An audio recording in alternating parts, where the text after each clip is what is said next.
समस्त को praise the Lord. पवित्र बाइबल रे एक सुंदर विषय लिखा जाइए जहाँकि आम्भे मैंने पाइपर जहन लिखित सुसमाचार 8 पर्व 34 पद। एठार यही प्रकार लिखा जाइए आउ जो माने पाप करती से माने पापर दास अटंती।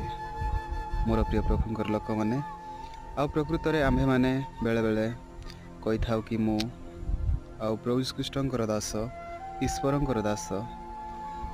प्रिय प्रभुंकर लोक मैंने वाक्य आम मान स्पष्ट रूपे कहूँगी आउ जे कहीं पाप करे से पापर दास अटे।